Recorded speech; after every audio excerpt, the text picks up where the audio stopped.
Hello friends, कैसे हैं आप लोग। मेरे चैनल रूही एडुकेटर पे आप लोगों का बहुत वेलकम है फ्रेंड। और मैं हूँ रूही। और फ्रेंड, आज मैं जो आप लोगों के लिए चैप्टर लेकर के आई हूँ, जो आपको पढ़ना है वो है स्ट्रक्चर ऑफ एटम।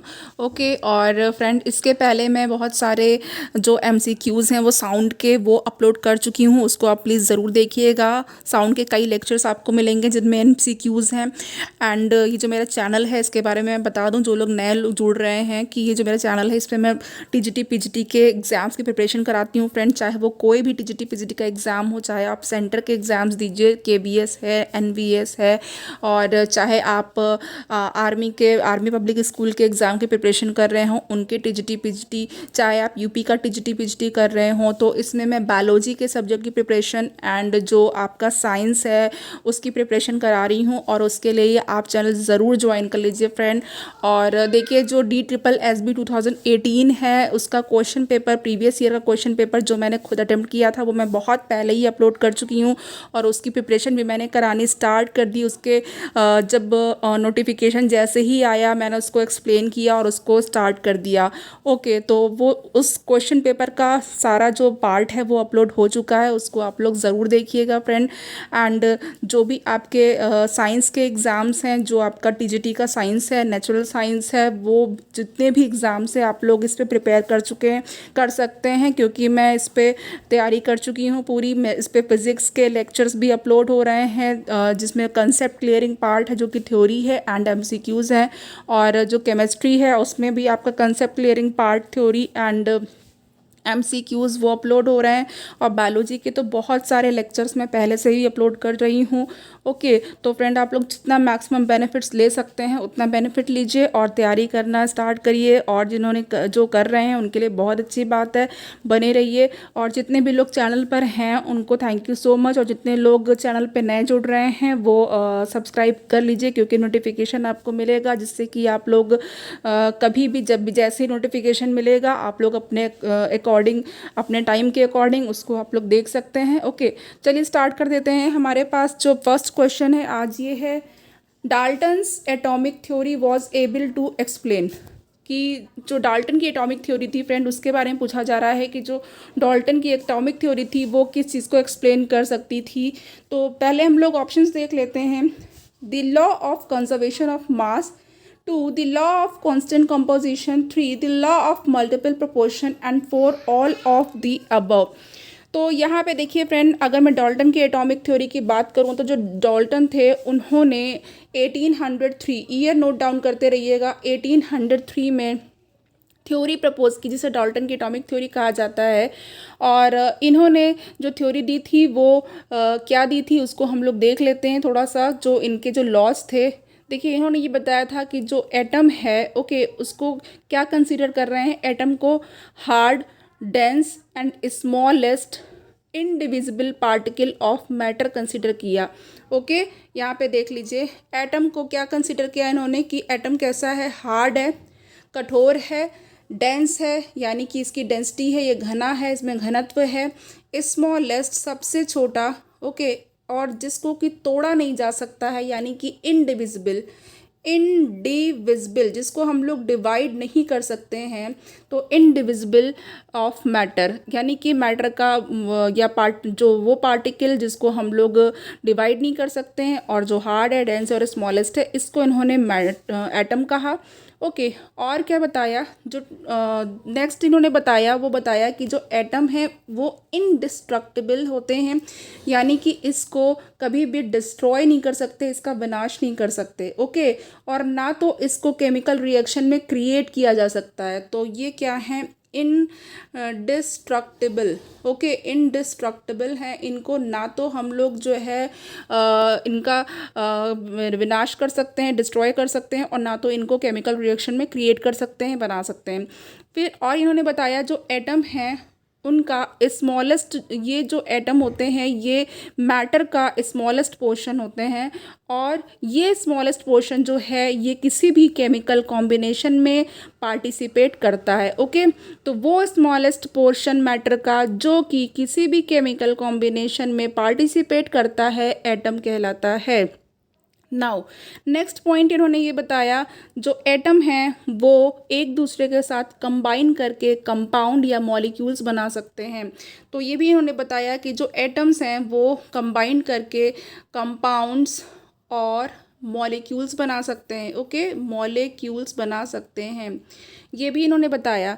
नाउ और क्या इन्होंने बताया, इन्होंने ये बताया कि जो एटम्स हैं सेम एलिमेंट के, एक ही अगर एलिमेंट के जो है एटम्स हैं तो वो क्या होते हैं, मास में और केमिकल प्रॉपर्टीज़ में आइडेंटिकल होते हैं। ओके, तो इनका जो मास होगा वो सेम होगा एंड इनकी जो केमिकल प्रॉपर्टी होगी वो भी सेम होगी, यानी कि ये आइडेंटिकल होंगे अपनी केमिकल प्रॉपर्टीज़ में।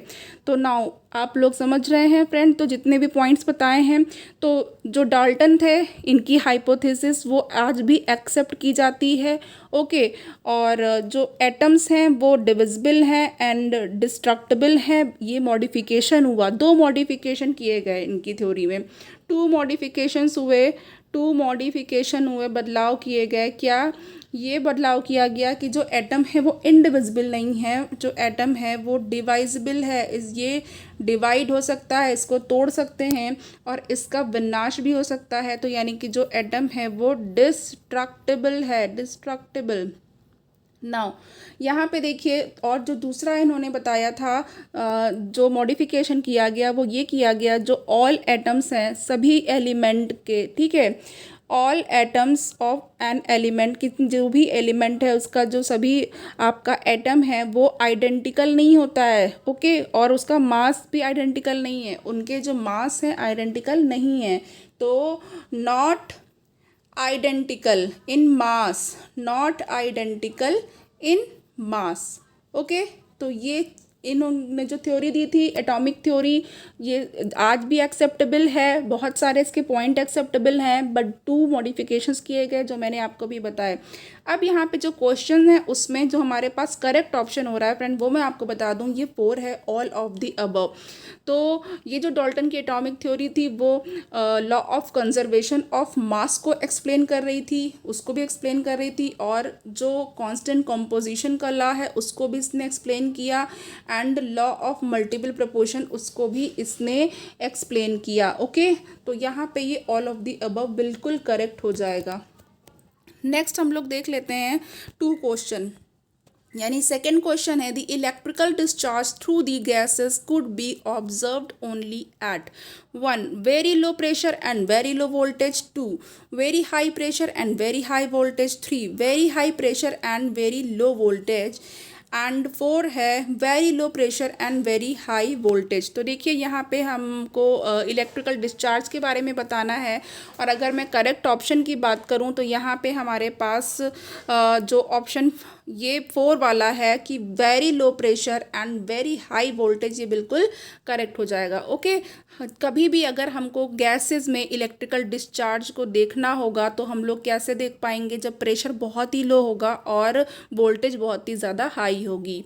नेक्स्ट हम लोग क्वेश्चन देखते हैं, नेक्स्ट क्वेश्चन की तरफ बढ़ गए, और ये है 99.985% of hydrogen atom contains only 1 proton, this isotope is called 1 protium, 2 deuterium, 3 tritium, 4 both 1 and 2। तो देखिए फ्रेंड, यहाँ पे ये पूछा जा रहा है कि जो हाइड्रोजन के एटम होते हैं उसमें 99.985% तक जो होता है वो क्या होता है, जो 99.985% जो हाइड्रोजन एटम है उसमें सिर्फ 1 प्रोटॉन होता है। तो ये जो आइसोटोप है इसको क्या कहते हैं।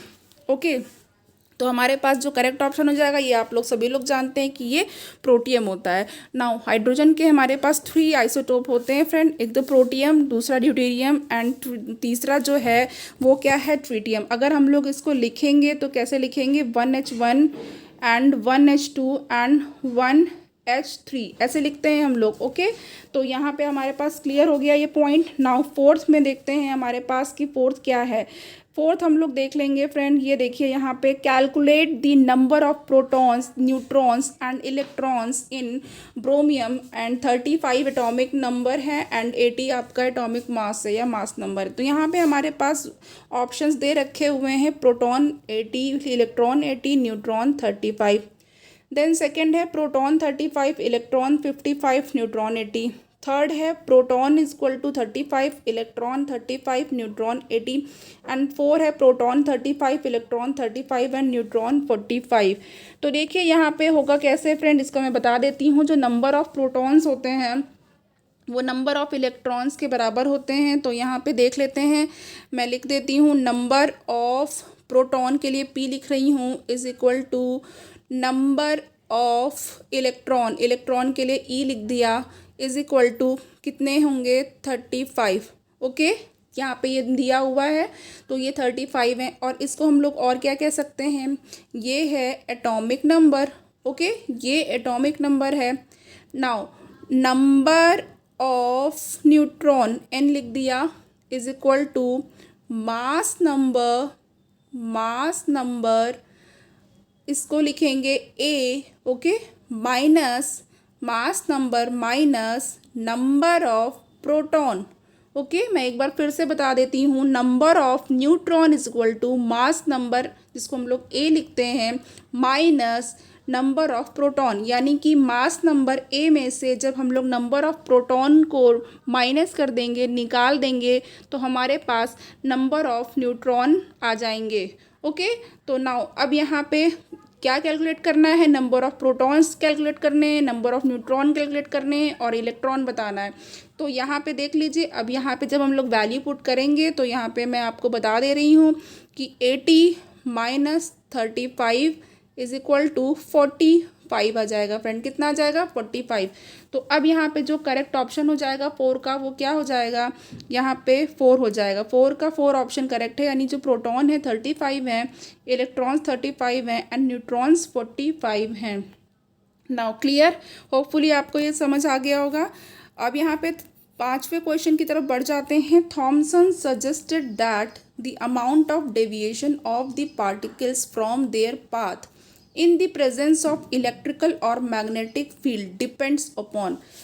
यहाँ पे ये पूछा जा रहा है फ्रेंड्स कि जो थॉमसन थे उन्होंने सजेस्ट किया कि जो अमाउंट ऑफ डेविएशन है किसी पार्टिकल की, उसके पाथ से, यानी जिस पाथ पे वो मूव कर रहा है, जा रहा है, उससे जो अमाउंट ऑफ डेविएशन है किसी पार्टिकल की इलेक्ट्रिकल या फिर मैग्नेटिक फील्ड की प्रेजेंस में, ओके, इलेक्ट्रिकल या मैग्नेटिक फील्ड की प्रेजेंस में इस डेविएशन की बात हो रही है, तो ये किस पर डिपेंड करता है, डिपेंड्स अपॉन। अब यहाँ पे हमारे पास 3 पॉइंट्स हैं।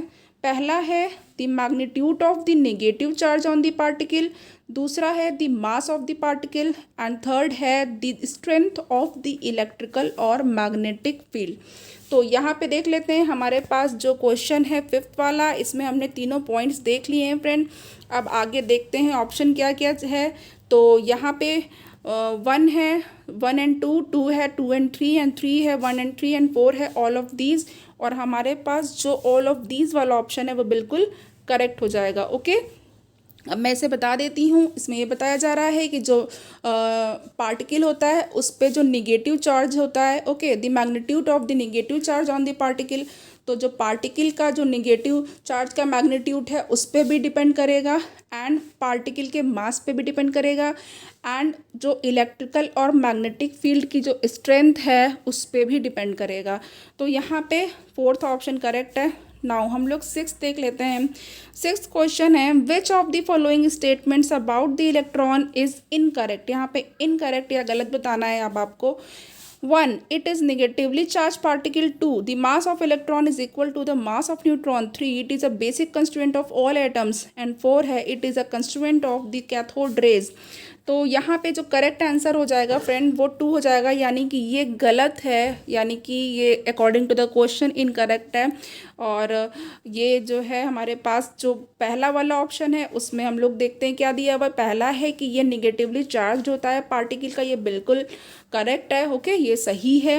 एंड जो थर्ड है वो है कि ये एटम्स का बेसिक कंस्टिट्यूएंट होता है इलेक्ट्रॉन जो होता है, वो बिल्कुल करेक्ट बात है। एंड जो फोर्थ है वो ये है कि ये कैथोड रे का भी कंस्टिट्यूएंट होता है, ये भी एब्सोल्युटली करेक्ट है। 7th क्वेश्चन की तरफ बढ़ जाते हैं। 7th क्वेश्चन है हमारे पास consider the following statement. Okay, statement को हमें कंसीडर करना है। 1. Canal rays are simply discharge gases on. Okay, second है हमारे पास charge of mass ratio of these particle is found to depend on the gas from which these originate. Third, some of the positively charged particles carry a multiple of the fundamental unit of electrical charge. And four है behaviour of canal rays in the electrical और magnetic field is opposite to that observe for cathode rays और electron. तो यहाँ पे देखिए which of the above mentioned statement are true. तो मैं यहाँ पर आपको इस क्वेश्चन का 7th का करेक्ट आंसर बताने वाली हूँ और जो करेक्ट आंसर है वो यहाँ पे फिर से ऑल ऑफ द अबव जाएगा. सारे पॉइंट्स करेक्ट है. अब हम लोग इसको देख लेते हैं. देखिए इसमें ये कहा जा रहा है स्टेटमेंट जो है वो क्या है. जो कैनॉल रे होती हैं वो सिंपली गैसेस ऑयन होते हैं, चार्ज्ड गैसेस ऑयन होती हैं. ओके, तो कैनॉल रेस के बारे में जो पहला स्टेटमेंट है कि ये सिंपली चार्ज गैसेस ऑयन होते हैं, ये करेक्ट है. दूसरा हमारे पास है कि जो चार्ज टू मास रेशियो होता है, इट मीन्स कि चार्ज के लिए हम लोग क्यू लिखेंगे और मास के लिए एम. तो ये कहा जा रहा है कि ये जो चार्ज टू मास रेशियो इन पार्टिकल्स का वो किस पर डिपेंड करता है. वो डिपेंड करता है gas from which these originate. Okay, gas पे जिससे ये ओरिजिनेट हुई है. फिर उसके बाद जो थर्ड है वो क्या है कि जो आपके कुछ पॉजिटिवली चार्ज पार्टिकल्स क्या करते हैं वो ये जो है multiple of the fundamental unit of electrical charge. ठीक है, तो कुछ पॉजिटिवली चार्ज्ड पार्टिकल्स होते हैं वो जो इलेक्ट्रिकल चार्ज होते हैं फंडामेंटल यूनिट के उनके मल्टीपल्स के फॉर्म में कैरी होते हैं, ये कहा गया है. एंड जो फोर्थ है आपका, ये कहा गया है कि जो कैनॉल रे का बिहेवियर है इलेक्ट्रिकल या मैग्नेटिक फील्ड में, ये कैसा होता है, is opposite to that observe for cathode ray और इलेक्ट्रॉन. यानी कि जो कैथोड रे या इलेक्ट्रॉन के लिए जैसा ऑब्जर्व किया जाता है उसके अपोजिट होता है कैनॉल रे का बिहेवियर. ओके, तो ये सारे ही ऑप्शन बिल्कुल करेक्ट हैं, तो इसलिए ऑल ऑफ द अबव. 8 देख लेते हैं. Which of the following properties of an atom could be explain correctly by Thomson model of atom. अब इसमें ये कहा गया है कि इसमें कौन सी प्रॉपर्टी है एटम की जो थॉमसन मॉडल ऑफ एटम से बिल्कुल करेक्टली एक्सप्लेन की जा सकी. हम लोग ऑप्शन देख लेते हैं. ऑप्शन है हमारे पास 1 overall neutrality of atom, 2 spectra of hydrogen atom, 3 position of electron proton and neutron in atom and 4 stability of atom. Okay, तो ये है हमारे पास. और यहाँ पे हमारे पास जो करेक्ट आंसर है उसको देख लेते हैं. तो 8th का हमारे पास जो करेक्ट आंसर है वो है overall neutrality of atom. Okay, overall neutrality of the atom यानी कि एटम जो होता है पॉजिटिव और निगेटिव चार्ज मिल करके, यानी प्रोटॉन एंड इलेक्ट्रॉन के जो चार्जेस होते हैं वो एक दूसरे को न्यूट्रलाइज कर देते हैं, यानी न्यूट्रल बना देते हैं. तो यहाँ पे देखिए जो जे थॉमसन थे उन्होंने भी मॉडल प्रपोज किया था और क्या एज्यूम किया था, इन्होंने ये माना था कि जो एटम होता है वो पॉजिटिव चार्ज का एक स्फीयर होता है. ओके, वो पॉजिटिव चार्ज का एक स्फीयर होता है जिसमें कि जो चार्ज होता है वो एक समान रूप से यूनिफॉर्मली डिस्ट्रीब्यूटेड होता है, वितरित रहता है, बटा हुआ रहता है. ओके, और जो इलेक्ट्रॉन्स होते हैं, इलेक्ट्रॉन्स जो होते हैं वो क्या होते हैं, वो थ्रू आउट द स्फीयर किस पॉइंट्स पे थ्रू आउट दिस पेयर वो स्कैटर्ड रहते हैं या बिखरे रहते हैं. ओके, तो अब यहाँ पे देखिए इन्होंने पॉजिटिव चार्ज के बारे में भी बता दिया और उसके बाद इन्होंने ये भी बताया है कि जो इलेक्ट्रॉन्स होते हैं वो through out this pair points पे वो बिखरे हुए रहते हैं. तो इन्होंने इसको इस तरीके से बताया कि प्लम पुडिंग मॉडल के नाम दिया. इसको कौन सा नाम दिया, इन्होंने कहा प्लम पुडिंग मॉडल. तो पुडिंग होती है प्लम की, तो इस तरीके से जैसे कि पुडिंग में प्लम होता है इसी तरीके से प्लम एक फ्रूट होता है फ्रेंड. तो यहाँ पे इन्होंने इसको प्लम पुडिंग मॉडल का नाम भी दिया. और ये जो मॉडल था ये ओवरऑल न्यूट्रलिटी ऑफ एटम को एक्सप्लेन कर सकता था. ओके, कि एटम न्यूट्रल होता है, लेकिन ये जो बाद में जो एक्सपेरिमेंट्स किए गए, ओके, तो ये फेल हो गया और उसके बाद जो है इस मॉडल को सही नहीं पाया गया. देन आगे रदरफोर्ड ने अपना मॉडल प्रेजेंट किया. ओके, तो सबने मॉडल तो प्रेजेंट किया लेकिन कुछ ना कुछ फेलियर भी रहे. रदरफोर्ड ने भी किया, देन बोर्स ने भी अपने मॉडल प्रेजेंट किया. ओके फ्रेंड, तो चलिए जैसे जैसे हमारे पास क्वेरीज आएंगे, क्वेश्चंस होंगे, इसके अकॉर्डिंग हम लोग थोड़ा थोड़ा डिस्कशन भी करेंगे. नेक्स्ट हमारे पास जो क्वेश्चन है वो है 9 वाला. Cathode rays cathode rays have same charge to mass ratio as 1, beta rays 2, alpha particles 3 protons and 4 anode rays। तो यहाँ पे देखिए हमारे पास जो करेक्ट ऑप्शन हो जाएगा फ्रेंड, ये इजी है और आपको पता होगा, ये इंपॉर्टेंट भी है, एग्जाम में अक्सर ही पूछा जाता है, बीटा रेज। ओके, इसका जो चार्ज टू मास रेशियो होता है वो बीटा रेज के बराबर होता है। Now 10th is which of the following statement are correct, इसमें से कौन सा स्टेटमेंट करेक्ट है हम लोग देख लेते हैं। नाउ यहाँ पे है E/m रेशियो ऑफ एनोड रे इज नॉट कॉन्स्टेंट, 2 है E/m ratio of proton is not constant, and 3 है E/m ratio of beta particle is constant, and 4 है E/m ratio of cathode ray is constant. और यहाँ पे हम लोग देख लेते हैं, यहाँ पे ऑप्शंस आपके पास हैं और मैं बताऊंगी आपको करेक्ट आंसर। तो यहाँ पे जो करेक्ट आंसर है वो हमारे पास कौन सा हो जाएगा, अभी हम लोग इसको थोड़ा सा देख के बता देते हैं। ओके, यहाँ पे जो हमारे पास करेक्ट आंसर होगा फ्रेंड वो होगा हमारे पास 10 का 2। ओके, 10 का 2 हो जाएगा, यहाँ पे सामने दिख रहा है। ये देखिए, ये जो आपका पहला स्टेटमेंट है कि जो E/m रेशियो होता है एनोड रेज का वो कांस्टेंट नहीं होता, ये बिल्कुल करेक्ट है। ओके, उसके बाद जो है E/m रेशियो बीटा पार्टिकल का वो कांस्टेंट होता है, ये करेक्ट है। देन हमारे पास जो फोर्थ है E/m ratio cathode ray is constant, ये भी करेक्ट है।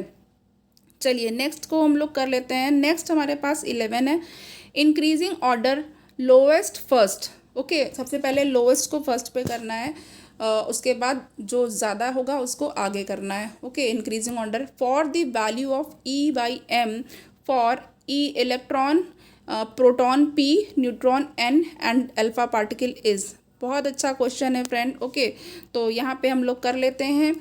तो देखते हैं, यहाँ पे हमारे पास ऑप्शन 1 में है E/p/n अल्फा, फिर 2 है N alpha PE, 3 N/p/e alpha, 4 N/p alpha E। तो जो हमारे पास करेक्ट ऑप्शन हो जाएगा, तो सबसे पहले तो हमारे पास न्यूट्रॉन का जो लोएस्ट होगा, देन उससे ज़्यादा जो होगा वो होगा अल्फा का, देन उससे भी ज़्यादा होगा E/m वो प्रोटॉन का, देन सबसे ज़्यादा होगा इलेक्ट्रॉन का। ओके, तो नाउ यहाँ पे आपको पता चल गया ऑर्डर।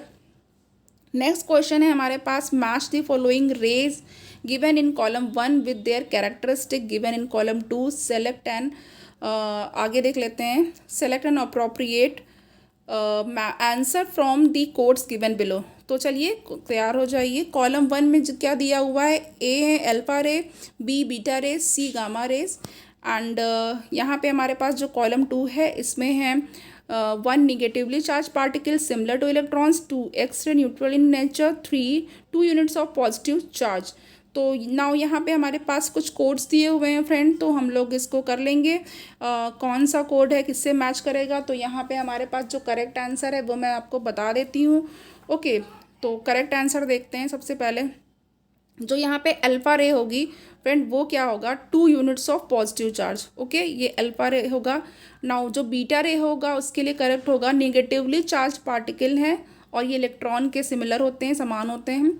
और जो सी है वो गामा रेज हैं, ये क्या होती हैं, ये एक्स रे और ये नेचर में न्यूट्रल होता है। ओके, तो ये कैरेक्टरिस्टिक जो गामा रेज की होती है एक्स रे के जैसी होती हैं और ये न्यूट्रल इन नेचर होता है। तो ये आपको कहाँ पे मिल जाएगा फ्रेंड, यहाँ पे हमारे पास जो अभी जो ऑप्शन है वो हमारे पास कौन सा करेक्ट हो जाएगा, वो बिल्कुल 4 वाला करेक्ट हो जाएगा। ओके, तो 4 ऑप्शन हम लोग बिल्कुल करेक्ट कर देते हैं, 3 1 2 है। चलिए 13 देखते हैं, consider the following statements about cathode ray. अब कैथोड रे के बारे में कुछ स्टेटमेंट्स हैं उनको बताना है। तो यहाँ पे हमारे पास 1 पॉइंट है, these moves from cathode to anode, 2 these are visible rays, 3 television picture tubes are cathode ray tubes, 4 in the absence of electrical और magnetic field these rays travel in a straight line.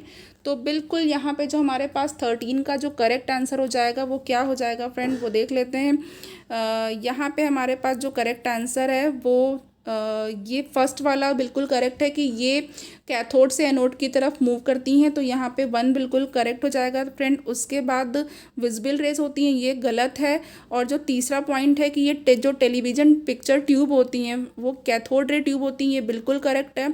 और आपका जो last वाला point है कि electrical या फिर magnetic field की एब्सेंस में ये जो रे होती हैं, किरणें होती हैं, वो स्ट्रेट लाइन में चलती हैं, ये बिल्कुल करेक्ट है।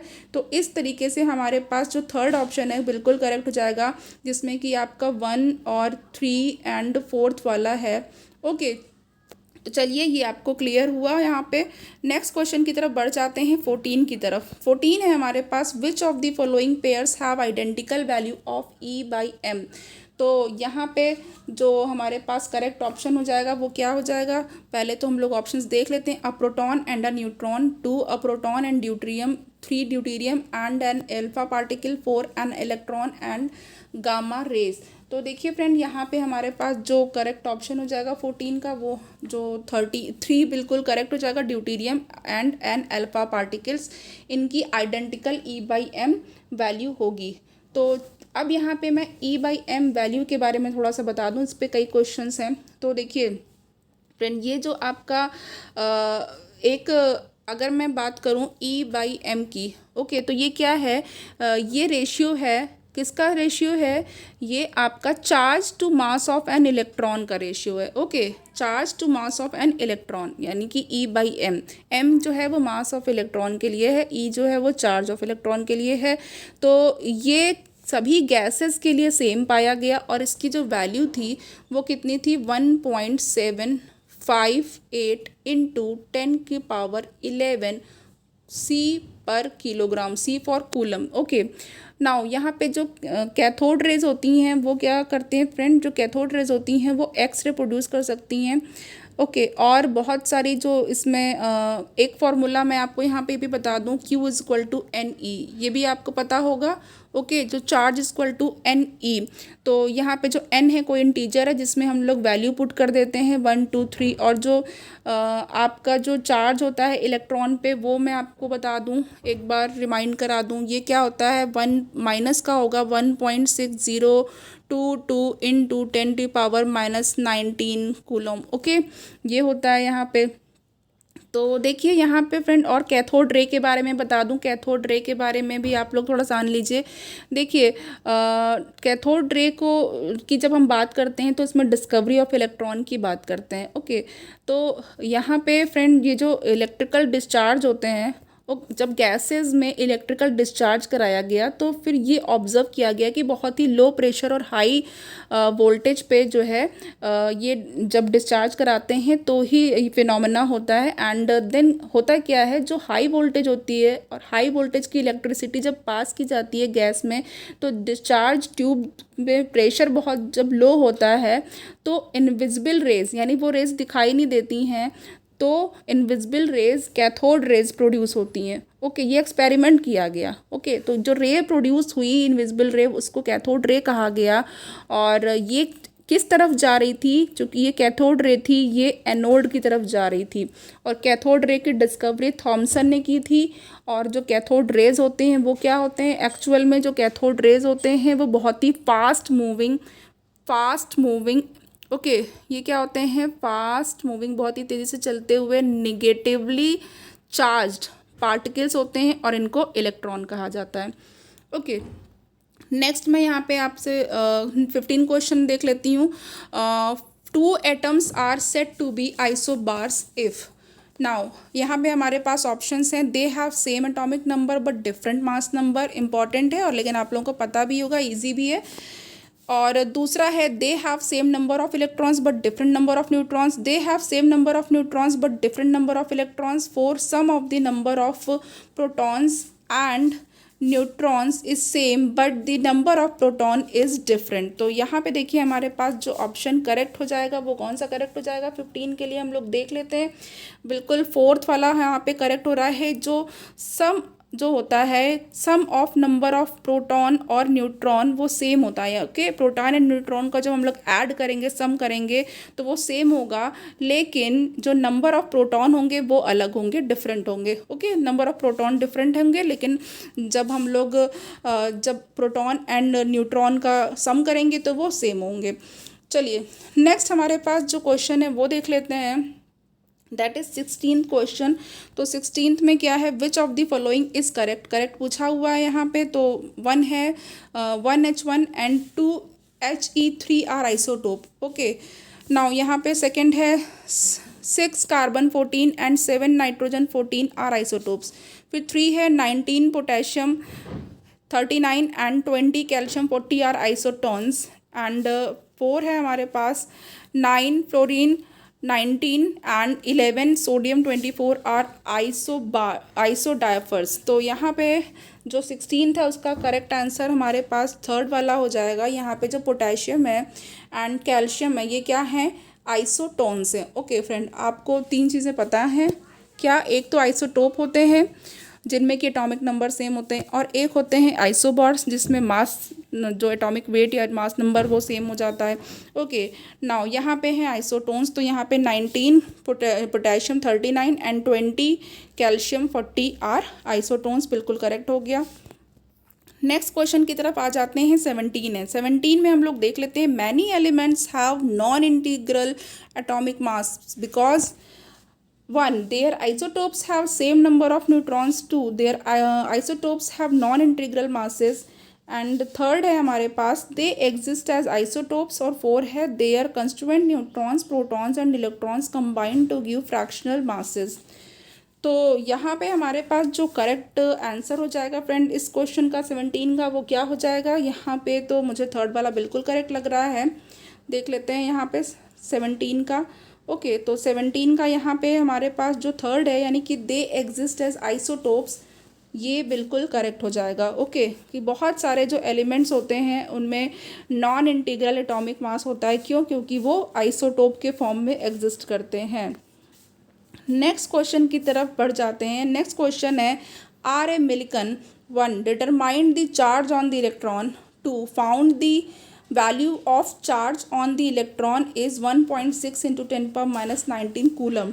the correct statement is R। तो यहाँ पे आपको करेक्ट स्टेटमेंट बताना है। तो 18 का हमारे पास जो थर्ड वाला है बिल्कुल करेक्ट हो जाएगा। फर्स्ट भी सही है और सेकंड भी करेक्ट है। ओके, दोनों ही सही हैं कि जो मिल्कन थे उन्होंने इलेक्ट्रॉन पे चार्ज का डिटर्मिनेशन किया था, डिटरमाइन किया था। एंड जो 2 वाला है कि जो वैल्यू पाई थी चार्ज की कि कितना इलेक्ट्रॉन पे चार्ज होता है, ये भी बिल्कुल करेक्ट है, 1.6 into 10 power minus 19 coulomb. Next हमारे पास 19 क्वेश्चन है। 19 देख लेते हैं। On bombarding a beam of alpha particles on the atom of the gold sheet, a few particles get deflected whereas most of them go straight and remain undeflected. The reason is, ये तो देखिए friend आपका जो experiment है उसके बारे में बात की जा रही है। ओके, और आप लोग इस स्टेटमेंट से समझ गए होंगे कि ये किस एक्सपेरिमेंट की बात कर रहे हैं। यहाँ पे देखिए जो रदरफोर्ड है, ओके, तो रदरफोर्ड है, उन्होंने क्या किया, ये रदरफोर्ड मॉडल ऑफ एटम है फ्रेंड। ओके, मैं इसके बारे में बता दूं फिर आपको आगे देखते हैं क्वेश्चंस में करेक्ट ऑप्शन बता दूंगी। तो जो रदरफोर्ड थे उन्होंने एक थिन गोल्ड फॉयल ली थी, बहुत ही पतली सी, जिसको हम लोग कहते हैं चादर, बहुत ही पतली सी, और उस पर क्या किया था, उस पर जो है इन्होंने हाई स्पीड के पॉजिटिवली चार्ज अल्फा पार्टिकल की बम्बार्डमेंट की थी। Okay, high speed charge alpha particle की बम्बार्डमेंट की थी। और फिर क्या देखा, ऑब्जर्वेशंस जो दिए उन्होंने वो ये थे उनके ऑब्जर्वेशन की, जो मोस्ट ऑफ द पार्टिकल, ज़्यादातर जो पार्टिकल थे वो फॉयल में से बिना डिफ्लेक्ट हुए, ओके, अनडिफ्लेक्टेड, यानी कि वो बिल्कुल विचलित नहीं हुए और अविचलित हुए बिल्कुल पास हो गए। इसका मतलब जो ज़्यादातर स्पेस होता है एटम में वो खाली होता है। जब आपको कोई रोड खाली मिलेगी तो आप बिल्कुल फर्राटे से गाड़ी दौड़ा दोगे, तो वही चीज़ है। नाउ बिल्कुल सीधा स्ट्रेट निकल गया तीर। अब यहाँ पे जो दूसरा इन्होंने ऑब्जर्वेशन किया वो क्या था कि कुछ जो थे वो क्या थे, वो डिफ्लेक्ट हो गए थे, और वो भी बहुत ही स्मॉल एंगल से। तो ये क्या शो कर रहा था, ये शो कर रहा था कि कुछ पॉजिटिवली चार्ज्ड चीज़ें हैं सेंटर में, जो कि अल्फ़ा पार्टिकल जो कि खुद पॉजिटिवली चार्ज होते हैं, तो वो उसको डिफ्लेक्ट कर रहे हैं। यानी पॉजिटिव चार्ज क्या होता है, एक दूसरे से दूर भागता है ना। ओके, नाउ थर्ड और जो तीसरा यहाँ पे ऑब्जर्वेशन था वो ये था कि बहुत ही फ्यू, यानी वेरी फ्यू जो थे वो बहुत ही लार्ज एंगल पर डिफ्लेक्ट हो गए थे। इसका क्या मतलब हुआ कि जो पॉजिटिवली चार्ज सॉलिड थिंग कोई चीज़ थी, ओके, वो बहुत ही स्मॉल अमाउंट में है। तो इससे ये मतलब हुआ, ओके, इसका इन्होंने ये ऑब्जर्वेशन निकाला। तो जो इलेक्ट्रॉन्स कहाँ पे प्रेजेंट थे, इलेक्ट्रॉन वो एम्प्टी स्पेस में प्रेजेंट थे न्यूक्लियस के चारों तरफ और रिवॉल्व कर रहे थे, हाई स्पीड से रिवॉल्विंग कर रहे थे। तो ये सारे इन्होंने ऑब्जर्वेशन दिए और ऑब्जर्वेशन इनके सारे सही भी हुए कुछ हद तक, लेकिन कुछ एस्पेक्ट में इनका मॉडल जो था वो फेल भी हो गया। नाउ अब हम लोग देख लेते हैं यहाँ पे जो ऑप्शंस हैं। The nucleus occupies much smaller volume as compare to the volume of atom. जो सेकेंड है वो क्या है हमारे पास, the force of repulsion on fast moving alpha particle is very small. Third, the neutron in the nucleus do not have any effect on alpha particle. And fourth है, the force of attraction on alpha particle by the oppositely charge electron is not sufficient. तो देखिए friend, यहाँ पे आपके पास जो है 4 option आ गए इस क्वेश्चन के 19 के, और जो करेक्ट ऑप्शन है वो अब आप लोग समझ ही जाएंगे। इसमें बिल्कुल यहाँ पे जो पहला वाला है वो करेक्ट है। जो न्यूक्लियस है वो बहुत ही स्मॉलर स्पेस को स्मॉलर वॉल्यूम को ऑक्यूपाई करता है अगर एटम के वॉल्यूम से उसको कंपेयर किया जाए। ओके, तो यहाँ पे जो न्यूक्लियस का जो स्पेस होता है, जगह होती है, बहुत ही कम होती है। नेक्स्ट हमारे पास जो क्वेश्चन है वो 20th है। 20 देख लेते हैं। Which of the following conclusions could not be derived from Rutherford's alpha particle scattering experiment. Now अब यहाँ पे ये कहा जा रहा है कि इसमें से कौन सा जो कंक्लूजन है वो रदरफोर्ड के अल्फा पार्टिकल स्कैटरिंग इफेक्ट से या इनके जो एक्सपेरिमेंट से वो डिराइव नहीं किया जा सकता। तो देख लेते हैं कौन सा ऐसा कंक्लूजन है। तो यहाँ पे हमारे पास 4 ऑप्शंस हैं। 1 है, most of the space in the atom is empty. 2, the radius of atom is about 10 की power -10 m, while that the nucleus is 10 power -15 m, and electrons move in a circular path of fixed energy called orbits. 4 electrons and the nucleus are held together by electrostatic forces of attraction. तो चलिए अब यहाँ पे देख लेते हैं कौन सा ऑप्शन करेक्ट है हमारे पास। तो यहाँ पे हमारे पास जो 20th है उसका करेक्ट ऑप्शन हो जाएगा थर्ड वाला। ओके, तो थर्ड क्या है, जो इलेक्ट्रॉन हैं वो सर्कुलर पाथ पे मूव कर रहे हैं और इनकी जो और कैसा है वो जो ऑर्बिट्स हैं वो फिक्स्ड एनर्जी के हैं। ओके, तो यही कहा जा रहा है कि इलेक्ट्रॉन्स एक सर्कुलर पाथ में एक ऑर्बिट में जिसकी एनर्जी फिक्स्ड है उसमें मूव कर रहे हैं। नेक्स्ट हमारे पास क्वेश्चन है 21 देख लेते हैं फ्रेंड। 21 में है हमारे पास, Rutherford's alpha particle scattering experiment eventually concluded that. Rutherford के अल्फा पार्टिकल स्कैटरिंग एक्सपेरिमेंट से क्या कंक्लूजन निकलता है।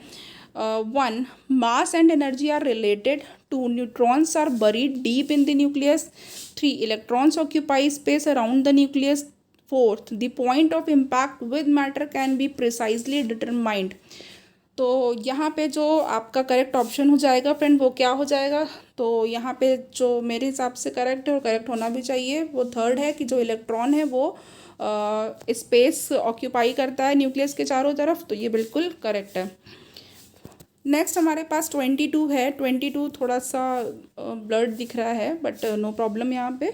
चलिए मैं बोल रही हूँ, आप लोग उसको सुनिएगा।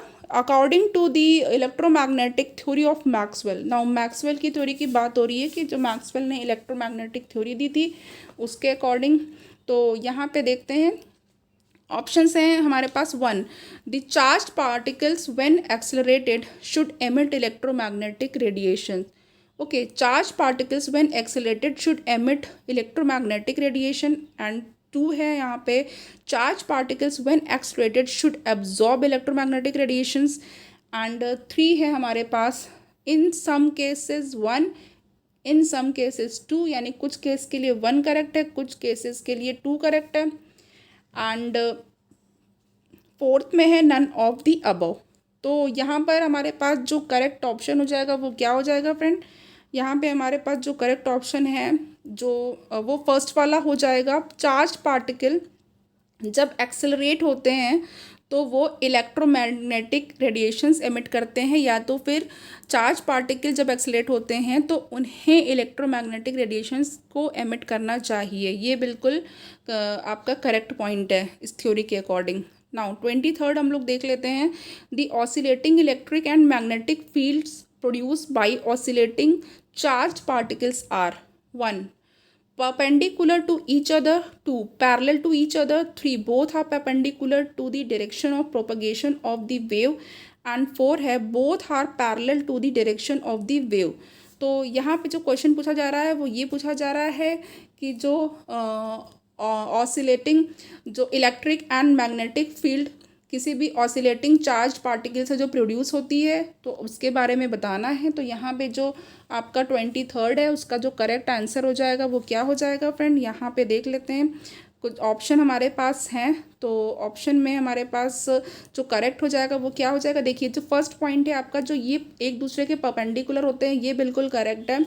पैरेलल वाला जो सेकंड पॉइंट है रॉन्ग है। जो थर्ड है कि जो दोनों परपेंडिकुलर होते हैं वेव की डायरेक्शन ऑफ प्रोपोगेशन के, ये बिल्कुल करेक्ट है। तो हमारे पास थर्ड एंड फर्स्ट पॉइंट बिल्कुल करेक्ट हो जाएगा। ओके, नाउ जो पहला ऑप्शन है वो करेक्ट है। अब यहाँ पे हम लोग 24 देख लेते हैं। 24 में है कॉलम मैच करना है फ्रेंड। तो now match the column 1 with column 2 and 3 and select an appropriate option from the codes given below. तो कॉलम में हम लोग देख लेते हैं क्या क्या चीज़ें दी हुई हैं। तो सबसे पहले कॉलम 1 में है रेडियो फ्रिक्वेंसी, माइक्रोवेव, फिर infrared and ultraviolet. Then frequencies hertz में दी हुई हैं, तो 10^10, 10^13, 10^16 एंड 10^6। नाउ एप्लीकेशंस इनका दिया हुआ है कि कहाँ कहाँ पे यूज़ होती है। हीटिंग में 1 है हीटिंग, 2 रडार, 3 ब्रॉडकास्टिंग एंड फिर 4 है सोलर रेडिएशन। तो यहाँ पे फिर आपके पास ABCD करके ऑप्शंस दे रखे हैं फ्रेंड। तो यहाँ पे आप लोग इसको देखिए और इसको बताइए। तो यहाँ पे देखिए, यहाँ पे हमारे पास जो सबसे पहले हम लोग मैच कर लेते हैं, देखते हैं क्या करेक्ट हो जाएगा। ओके, तो जो यहाँ पे A वाला ऑप्शन है रेडियो फ्रिक्वेंसी का, इसमें देखते हैं क्या करेक्ट होगा फ्रेंड। देखिए जो रेडियो फ्रिक्वेंसी के लिए है, इसमें हमारे पास थर्ड वाला, यानी इसको कहाँ पे यूज़ करते हैं, ब्रॉडकास्टिंग के लिए यूज़ करते हैं। ओके, नाउ यहाँ पे हमारे पास अब जो हमारे पास बी है, यानी जो माइक्रोवेव का ऑप्शन है, ओके, वो उसके लिए क्या करेक्ट हो जाएगा। यहाँ पे जो बी वाला है उसमें हमारे पास जो 1 है और 2 पॉइंट है वो बिल्कुल करेक्ट हो जाएगा। ओके, तो यहाँ पे अब हम लोग करेक्ट ऑप्शन देख लेंगे, उसके बाद आगे हम लोग मैचिंग भी कर लेंगे। तो देखिए 24 का हमारे पास थर्ड वाला, पहले तो मैं बता दूं, करेक्ट है। तो अब यहाँ पे अब आप लोग देख लीजिए, जो रेडियो फ्रिक्वेंसी है ये आपकी 10^6 हो जाएगी। देन यहाँ पे ये ब्रॉडकास्टिंग के लिए यूज़ हो जाएगा। उसके बाद जो माइक्रोवेव है उसमें हमारे पास जो फ्रिक्वेंसी है वो 10^10 हो जाएगी। एंड देन ये रडार के लिए यूज़ हो जाएंगे। एंड देन हमारे पास जो सी है उसमें आपका जो इंफ्रारेड है, इसमें आपका जो फ्रिक्वेंसी है वो 10^13 हो जाएगी। एंड यहाँ पे हमारे पास हीटिंग के लिए यूज़ हो जाएगा। एंड जो डी है, डी के लिए हमारे पास 10^16 है। एंड यहाँ पे जो इसका यूज़ है वो सोलर रेडिएशन का होगा। ओके, तो यहाँ पे हमारे पास ये सारे ऑप्शन आपने देख लिए फ्रेंड, थर्ड बिल्कुल करेक्ट है। नेक्स्ट हम लोग देख लेते हैं 25। तो 25 में हमारे पास क्या है, 25 हमारे पास है, इम्पॉर्टेंट भी है ये, relationship between frequency, relationship between यहाँ पे frequency and wavelength and velocity of light. Frequency, wavelength और वेलोसिटी ऑफ लाइट के बीच में आपको रिलेशन बताना है, क्या होगा, कौन सी इक्वेशन करेक्ट होगी। तो यहाँ पे देखिए फर्स्ट है C=μ/λ, फिर 2 है C=μ/λ एंड 3 है C=μ+λ एंड 4 है आपका C=μ-λ। तो ये जो करेक्ट ऑप्शन है फ्रेंड, यहाँ पे आप लोगों को पता है जो C=μ बिल्कुल करेक्ट है। और इसको याद भी कर लीजिएगा, इस पे अक्सर ही क्वेश्चंस आते हैं इस इक्वेशन पर, इस फॉर्मूले पर। ओके, चलिए 26 हम लोग देख लेते हैं क्या है। तो 26 है हमारे पास, वो है the energy required to break 1 mole of chlorine bond in chlorine Cl2 is 242 kilo joule per mole. ये पूछा जा रहा है कि जो क्लोरीन का Cl2 जो आपका डायटोमिक मॉलिक्यूल है, इसमें जो क्लोरीन बॉन्ड है उसको ब्रेक करने के लिए जो एनर्जी चाहिए वो 242 किलो जूल पर मोल है। The largest wavelength of the light capable of breaking a single chlorine chlorine bondage. अब उस लाइट की वेवलेंथ बतानी है, लार्जेस्ट वेवलेंथ बतानी है, ओके, जो कि इस क्लोरीन क्लोरीन बॉन्ड को ब्रेक करने के लिए सुटेबल होगा या कैपेबल होगा। तो यहाँ पे हमारे पास 1 है 700 नैनोमीटर, 2 494 नैनोमीटर एंड 3 है 596 नैनोमीटर एंड 4 है 640 नैनोमीटर। तो देखिए फ्रेंड, हमारे पास जो है इसका कैलकुलेशन है और इसका कैलकुलेशन भी मैं आपको बता देती हूँ, यहाँ पे देख लेते हैं। तो देखिए जो क्लोरीन मॉलिक्यूल को एक क्लोरीन मॉलिक्यूल को ब्रेक करने के लिए जो एनर्जी चाहिए होगी, ठीक है, ये कैसे निकालेंगे फ्रेंड, देखिए यहाँ पे हम लोग कैसे वो एनर्जी निकालेंगे। यहाँ पे 242 आपका दे रखा है, ओके। देन उसके बाद हम लोग क्या करेंगे, इसको 10⁻³ कर देंगे अपॉन Na, ओके। और ये किस में होगा, जूल में होगा। तो यहाँ से जो हमारे पास जो E है वो क्या हो जाएगी, Hc/λ, इसका फॉर्मूला होता है। यहाँ से हम लोग लैम्डा को निकालना है हमें, तो हम लोग ऐसे भी लिख सकते हैं यहाँ पे कि lambda is equal to Hc/E, okay. तो बस यहाँ पे आपको यही करना है। यहाँ पे आपको जो H है प्लैंक कांस्टेंट है, देन उसके बाद जो C है स्पीड ऑफ लाइट है, ओके। और यहाँ पे आपको वैल्यू रख देनी है फ्रेंड, एंड यहाँ पे जो E है उसकी वैल्यू रख देंगे, जो अभी हम लोगों ने निकाला है, एनर्जी जो रिक्वायर्ड थी वो निकाला है। तो देन यहाँ पे हमारे पास जो है, जब हम लोग इसको सॉल्व करेंगे तो आंसर आ जाएगा। मैं एक बार वैल्यूज़ रख दे रही हूँ। तो यहाँ पे देखिए आप लोग, यहाँ पे 6.626 इंटू 10⁻⁻34 प्लैंक कांस्टेंट हो गया। देन यहाँ पे 3 इंटू 10⁸ स्पीड ऑफ लाइट है। देन यहाँ पे 6.02 इंटू 10⁻23 हो गया, जो Na हमारा था, जो पहले हमने सबसे पहले लिखा था, जो एनर्जी जो रिक्वायर्ड थी 1 क्लोरीन मॉलिक्यूल को ब्रेक करने के लिए, तो हमने 242 इंटू 10⁻³ अपॉन Na लिखा था, ठीक है। तो उसके बाद यहाँ पे 242 इंटू 10⁻³ है, और जो Na है वो 6.02 अभी जो मैंने लिखा है वो ऊपर चला गया है, ओके। अब यहाँ पे देख लीजिए, जब इसको सॉल्व करेंगे हम तो 494 इंटू 10⁻⁻9 मीटर होगा, जो कि जब हम लोग नैनोमीटर में कन्वर्ट करेंगे तो 494 नैनोमीटर होगा, ओके। ये बिल्कुल करेक्ट है यहाँ पे हमारे पास। अब यहाँ पे जो ऑप्शन हो जाएगा 494 नैनोमीटर आ जाएगा। नाउ नेक्स्ट हम लोग देख लेते हैं, calculate frequency of yellow radiation having wavelength 5800 angstrom. अच्छा क्वेश्चन है फ्रेंड, यहाँ पे आपको फ्रीक्वेंसी कैलकुलेट करनी है और जो वेवलेंथ है वो दे रखी है। तो नाउ यहाँ पे कैसे कैलकुलेशन करेंगे, तो देखिए यहाँ पे जो न्यू है इज इक्वल टू C/λ है, और C की वैल्यू पता ही होती है 3 इंटू 10⁸ मीटर पर सेकेंड, और जो लैम्डा है वो एंगस्ट्रॉम में है। तो इसको क्या करेंगे, इसको मीटर में कन्वर्ट करेंगे तो 10⁻⁻10 से मल्टीप्लाई कर देंगे।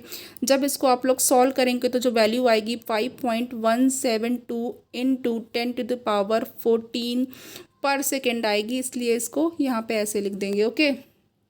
चलिए, तो यहाँ पे हमारे पास जो करेक्ट ऑप्शन हो जाएगा वो क्या हो जाएगा, वो हमारे पास फर्स्ट वाला बिल्कुल करेक्ट हो जाएगा, ये 5.172 इंटू 10⁻14 पर सेकेंड। नेक्स्ट क्वेश्चन की तरफ मूव करते हैं। नेक्स्ट क्वेश्चन है हमारे पास 28 है हमारे पास, which is not true with respect to cathode rays. Cathode rays के लिए कौन सा करेक्ट नहीं है या ट्रू नहीं है, तो नॉट ट्रू पूछा गया है। A stream of electrons two charge particles 3 move with speed as that of light and 4 can be deflected by magnetic fields. तो यहाँ पे जो हमारे पास जो करेक्ट ऑप्शन है 28 का फ्रेंड, वो क्या हो जाएगा, वो बिल्कुल 3 हो जाएगा। ये जो है वो स्पीड ऑफ लाइट से मूव करती है, ये ट्रू नहीं है, ओके। तो 28 का 3 हमारे पास करेक्ट हो जाएगा। बाकी जो आपका ये इलेक्ट्रॉन की स्ट्रीम है ये बिल्कुल सही है, और ये चार्ज पार्टिकल्स होते हैं ये भी सही पॉइंट है, और जो फोर्थ वाला है कि ये मैग्नेटिक फील्ड से डिफ्लेक्टेड हो जाते हैं, ये भी करेक्ट है। नाउ 29 देख लेते हैं, the number of electrons ejected in the photoelectric experiment is proportional to the. जब भी फोटो इलेक्ट्रिक एक्सपेरिमेंट होता है तो उसमें जो नंबर ऑफ इलेक्ट्रॉन्स इजेक्ट होते हैं वो किसके प्रोपोर्शनल होते हैं, 1 intensity of light, 2 brightness of light, 3 both 1 and 2 and 4 and none of these। तो यहाँ पे हमारे पास जो करेक्ट ऑप्शन हो जाएगा ये बोथ 1 and 2 हो जाएगा। ये इंटेंसिटी ऑफ लाइट पे भी डिपेंड करते हैं और ब्राइटनेस ऑफ लाइट पे भी डिपेंड करते हैं कितनी ज़्यादा ब्राइट लाइट है। 30 को देख लेते हैं। मिनिमम फ्रिक्वेंसी न्यू नॉट या new zero below which photo electric effect is not observed is called. बहुत अच्छा क्वेश्चन है फ्रेंड। तो यहाँ पे देखिए ये आपको पता होगा। 1 है threshold frequency, 2 minimum frequency, 3 lowest frequency and 4 है नन ऑफ द एबव। तो देखिए फ्रेंड यहाँ पे जो 30th है वो क्या होगा, इसमें पूछा जा रहा है कि वो मिनिमम या जो सबसे कम फ्रिक्वेंसी जिसके नीचे फोटो इलेक्ट्रिक इफेक्ट आप नहीं देख सकते, फोटो इलेक्ट्रिक इफेक्ट का फिनोमेना नहीं होता है, वो क्या कहलाती है, थ्रेशोल्ड फ्रिक्वेंसी कहलाती है। नाउ नेक्स्ट हम लोग बढ़ जाते हैं 31 पे। 31 है हमारे पास, यहाँ पे हम लोग देख लेते हैं 31 में क्या है। तो देखिए 4 ऑप्शन, हाँ okay. Kinetic energy of the ejected electron is given as. जो इलेक्ट्रॉन इजेक्ट होता है उसकी काइनेटिक एनर्जी को कैसे लिखा जा सकता है। तो यहाँ पे हमारे पास 4 ऑप्शन है, जिसमें कि मैं जो करेक्ट ऑप्शन है वो बता दूँगी। जो यहाँ पे हमारे पास जो करेक्ट ऑप्शन है 31 का वो 3 हो जाएगा। आप इसको ऐसे रिप्रेजेंट करेंगे, ओके।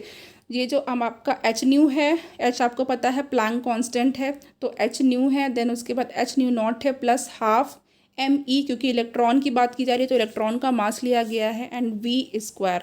ओके, तो वैसे आपको पता है जो काइनेटिक एनर्जी होती है ई इक्वल टू, ठीक है, वो क्या होती है, जो के ई होता है वो हाफ एम वी स्क्वायर होता है। एंड जो पोटेंशियल एनर्जी है जब हम लोग फिजिक्स में पढ़ते हैं तो एम जी एच होती है। ओके, देन टोटल एनर्जी कैसे निकालते हैं, M G H plus half M V square. तो यहाँ पे हमारे पास प्लैंक कांस्टेंट काइनेटिक एनर्जी जो इलेक्ट्रॉन इजेक्ट हुआ है उसकी पूछी जा रही है। तो यहाँ पे हमारे पास ये याद कर लीजिएगा, ये बिल्कुल करेक्ट है। नेक्स्ट क्वेश्चन की तरफ बढ़ जाते हैं। नेक्स्ट क्वेश्चन है हमारे पास 32।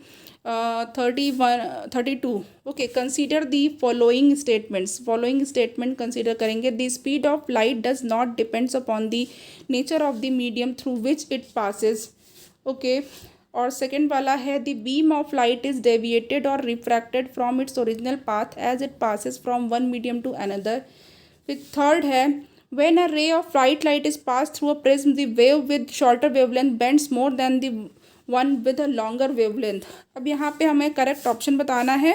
तो यहाँ पे जो करेक्ट ऑप्शन है वो कौन सा हो जाएगा, तो देखिए यहाँ पे जो करेक्ट ऑप्शन है वो क्या हो जाएगा, जो आपका 2 वाला है और थर्ड वाला ये बिल्कुल करेक्ट है, यानी कि यहाँ पे आपका जो 2 है वो बिल्कुल करेक्ट है, यानी कि सेकेंड एंड थर्ड। ओके, तो यहाँ पे जो हमारे पास 32 है उसके लिए हमारे पास सेकंड बिल्कुल सही है। और ये देख लेते हैं एक बार क्या है। इसमें कहा जा रहा है कि जो बीम ऑफ लाइट होती है वो अपने पाथ से, ओरिजिनल जो इसका पाथ होता है उससे रिफ्रैक्टेड होती है। क्यों, क्योंकि ये एक मीडियम से दूसरे मीडियम में जाती है। तो फ्रेंड देखिए ये जो फिनोमेना है ये मैंने आपको लाइट के लिए फिज़िक्स में पढ़ा दिया है, इसकी थ्योरी बढ़ा दी है मैंने। ओके, और आपको जो है इसमें आप लोग जब मेरा वाला लेक्चर देखेंगे तो आप लोग उनको बहुत अच्छे से समझ सकते हैं। ओके, नाउ यहाँ पे जो थर्ड है इसको भी देख लेते हैं। इसमें ये कहा गया है कि जब वाइट लाइट की रे किसी प्रिज्म से पास होती है तो जो वेव होती है शॉर्टर वेवलेंथ की वो क्या करती है, वो ज़्यादा मुड़ती है then one with the longer wavelength.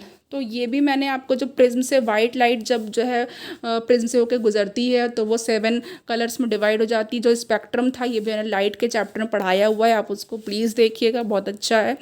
चलिए नेक्स्ट मैं आपको बताती हूँ 33 देख लेते हैं क्या है। In the line spectrum of hydrogen the line described by the formula. Then formula है हमारे पास यहाँ पे न्यू इक्वल टू 109677 1/2 का स्क्वायर -1/n², और फिर ये सेंटीमीटर इनवर्स है। यहाँ पर है हमारे पास where n equal to integer and n equal to greater than और इक्वल टू 3 कंस्टिट्यूट्स। अब यहाँ पे ये एक फार्मूला दिया गया है हाइड्रोजन के स्पेक्ट्रम के लिए, और आपको बताना है कि ये कौन सा, इसमें जो सीरीज़ है किस सीरीज़ की बात की जा रही है। तो ये मैं आपको आंसर बता रही हूँ। तो यहाँ पे ऑप्शन है बामर सीरीज़, 2 है लाइमन सीरीज़, 3 है पीफंड सीरीज़ एंड 4 है पाश्चन सीरीज़। तो देखिए यहाँ पे जो 33 का जो करेक्ट हो जाएगा वो कौन सा करेक्ट हो जाएगा, ये पाश्चन सीरीज़ हो जाएगा। ओके, तो 33 के लिए यहाँ पे 4th बिल्कुल करेक्ट हो जाएगा। नेक्स्ट हमारे पास 34 है। तो 34 में हम लोग देख लेते हैं क्या है। Which transition in the hydrogen atomic spectrum will have the same wavelength as the transition n is equal to 4 to n is equal to 2 of H plus helium plus spectrum. तो यहाँ पे है हमारे पास ऑप्शन, देख लेते हैं कौन सा। n=4 2, n=3, फिर 2 है, n=3 2, n=2 4 3 है, n=4 2, n=2 एंड 4 है, n=2 2, n=1। तो देखिए यहाँ पे जो 34 है फ्रेंड, इसको कैसे करेंगे, इसको हम लोग करते हैं। तो देखिए मैं बता रही हूँ, आप लोग इसको देखिएगा। सबसे पहले कैसे होगा, क्या जो फॉर्मूला होता है, ये क्या होता है, 1/λ। ओके, 1/λ=z², फिर आपका इनटू RH, और यहाँ पे आपको 1/n1 का स्क्वायर माइनस 1/n2 का स्क्वायर। ओके, ये फॉर्मूला आपको कहीं भी किसी भी बुक में मिल जाएगा, जिससे भी आप पढ़ रहे हैं, या यहीं पे आप देख लीजिए। ओके, क्योंकि थ्योरी भी तो आप लोग पढ़ ही रहे होंगे और MCQs जो है वो प्रैक्टिस कर रहे हैं, और बहुत ही अच्छी बात है। ये आप लोगों को में बहुत परफेक्शन लाएगी और सारे डाउट्स MCQ से क्लियर हो जाएंगे। इसलिए फ्रेंड मैं कहती हूँ MCQ ज़रूर करिए, ज़्यादा से ज़्यादा आप लोग मतलब समझ लीजिए MCQs पे बहुत फोकस करिए। पहले MCQs करिए, क्योंकि थ्योरी आप लोगों ने कभी ना कभी कहीं ना कहीं पढ़ रखी हुई है, अपने इतने साल से आप लोग स्टडी कर रहे हैं। तो इसीलिए MCQ जितना ही हम लोग करते हैं वो परफेक्शन लाती है, टाइम मैनेजमेंट करती है, देन उसके बाद हमारे कंसेप्ट क्लियर होते हैं। तो यहाँ पे अब मैं आगे, अब हीलियम के लिए क्या होगा यहाँ पे देख लेते हैं। तो अब हीलियम के लिए मैं फिर से यहाँ पे लिख दे रही हूँ, 1/λ = 2² इंटू RH, फिर 1/2 का स्क्वायर है माइनस 1/4², इतना हो गया। देन यहाँ पे वैल्यूज़ पुट कर देते हैं, 4 × 3/16 = 3/4 RH। देखिए फ्रेंड, मैं साथ साथ लिखती भी जा रही हूँ ताकि आप लोगों को समझने में कोई मुश्किल ना हो। और हाइड्रोजन के लिए क्या होगा, फॉर हाइड्रोजन 1/λ = 1 का स्क्वायर इंटू RH, फिर ब्रैकेट में 1/1 का स्क्वायर माइनस 1/2 का स्क्वायर, और इसको ब्रैकेट बंद कर दीजिए। तो देन यहाँ पे जो आएगा वो क्या आएगा, 3/4 RH आएगा। ओके, तो अब यहाँ पे हाइड्रोजन के लिए स्मॉल n = 2 से ले करके TO2 n = 1। ओके, जो नंबर ऑफ शेल, जो शेल होगा वो 2 से 1 में। ओके, तो यहाँ पे जो है हमारे पास जो करेक्ट ऑप्शन हो जाएगा 34 का, वो क्या हो जाएगा, 34 का हमारे पास 4 बिल्कुल करेक्ट हो जाएगा। नौ यहाँ पे 34 का 4 करेक्ट हो चुका है। नेक्स्ट हम लोग देख लेते हैं 35, एंड 35 में क्या है, the ionization enthalpy of hydrogen atom is 1.312 × 10⁶ joule per mole. The energy required to excite the electron in the atoms from n1 = 1 to n2 = 2। कह रहे हैं जो हाइड्रोजन एटम के लिए आयोनाइजेशन एंथैल्पी है वो 1.312 × 10⁶ जूल पर मोल है, और जो एनर्जी चाहिए इसको एक्साइट करने के लिए कहाँ से, फ्रॉम n1 से, n1 = 1 से n2 = 2 तक इसको एक्साइट करने के लिए जो एनर्जी रिक्वायर्ड है वो कितनी है, ये पूछी जा रही है। तो यहाँ पे हमारे पास कैसे इसको हम लोग करेंगे, तो देखिए ये जो आयनाइजेशन एंथैल्पी होती है हाइड्रोजन एटम के लिए वो दे रखी है, और इसका क्या मतलब है कि ये जो इलेक्ट्रॉन की एनर्जी है ग्राउंड स्टेट में या तो फिर इसके फर्स्ट ऑर्बिट में, वो कितनी है, 1.312 × 10⁶ जूल पर मोल, यही है ना। ओके, तो अब यहाँ पर देखिए जो एनर्जी का डिफरेंस होता है जिसको हम लोग डेल्टा E से डिनोट करते हैं, delta E = E2 - E1। Okay, ये आपका जो डिफरेंस है। तो जब हम लोग इसको सॉल्व करेंगे E2 - E1, तो अब देखिए यहाँ पे वैल्यू रखने जा रही हूँ मैं, तो फिर से लिख देती हूँ, डेल्टा E = E2 - E1। तो फ्रेंड अब आप लोग ध्यान से सुनिएगा। ओके, नाउ यहाँ पे मैंने ब्रैकेट बनाया है, -1.3 × 1 to 1. एक मिनट फ्रेंड, बस एक मिनट वेट कर लीजिए, 1.312 × 10⁶/2 ओके, एक तो ये हो गया ब्रैकेट क्लोज, माइनस इसको किस में से माइनस करेंगे, माइनस करेंगे हम लोग -1.312 × 10⁻⁶/1, इससे हम लोग माइनस करेंगे। क्यों, क्योंकि ये 2 से 1 के 1 से 2 के लिए है। यहाँ पे देखिए लिखा हुआ n1 = 1 to n2 = 2।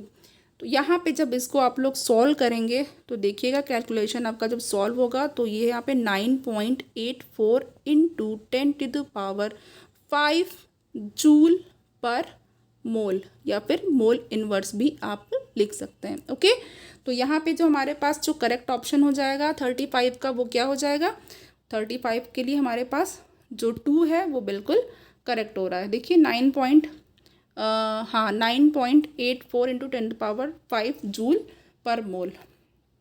नाउ यहाँ पे 36 देख लेते हैं।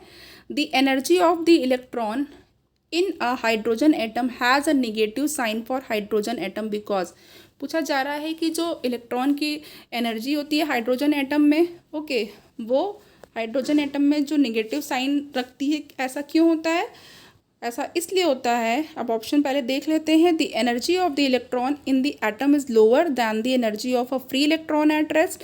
2 है, a free electron at rest is an electron that is infinity far away from the nucleus. And 3 है हमारे पास, the energy value assign to free electron at rest is 0।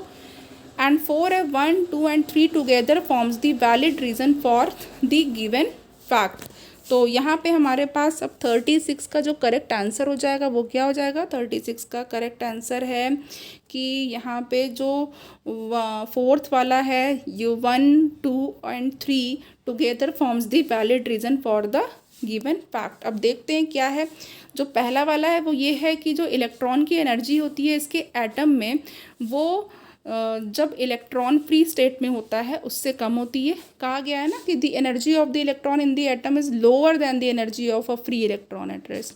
And जो सेकेंड पॉइंट है हमारे पास वो ये है कि जो फ्री इलेक्ट्रॉन होता है रेस्ट में, okay, a free electron at rest is an electron that is infinitely far away from the nucleus. यानी वो ऐसा इलेक्ट्रॉन होता है, फ्री स्टेट वाला इलेक्ट्रॉन ऐसा इलेक्ट्रॉन होता है जो न्यूक्लियस से इनफाइनेटली दूर होता है। ओके, नाउ जो थर्ड है वो क्या है? जो एनर्जी वैल्यू है किसी भी फ्री इलेक्ट्रॉन के लिए रेस्ट स्टेट में वो 0 है। तो यहाँ पे हमारे पास ये ऑप्शन बिल्कुल करेक्ट हो गया। और फ्रेंड देखिए यहाँ पे आज 36 क्वेश्चन हुए हैं और इसके अभी बहुत से क्वेश्चन बचे हुए हैं, तो मैं सारे क्वेश्चन आपको कराऊंगी और आप लोग प्लीज़ लेक्चर को देखिए, उसको अच्छे से समझिए और अपनी प्रिपरेशन करिए, पॉजिटिव रहिए। ओके, और देखिए जब भी आप लोग किसी एग्ज़ाम की प्रिपरेशन करते हैं फ्रेंड, तो होता क्या है कि आपको टाइम चाहिए होता है चीज़ों को करने के लिए। ओके, सडनली 1 महीने या 2 महीने की तैयारी में मुझे लगता है कुछ 1-2% लोग ही होते हैं जो कि सिलेक्शन ले पाते हैं। लेकिन जिनका सिलेक्शन हो जाता है, आप लोग देखते हैं अरे इनका तो सिलेक्शन हो गया, अरे वाह इनका तो सिलेक्शन हो गया।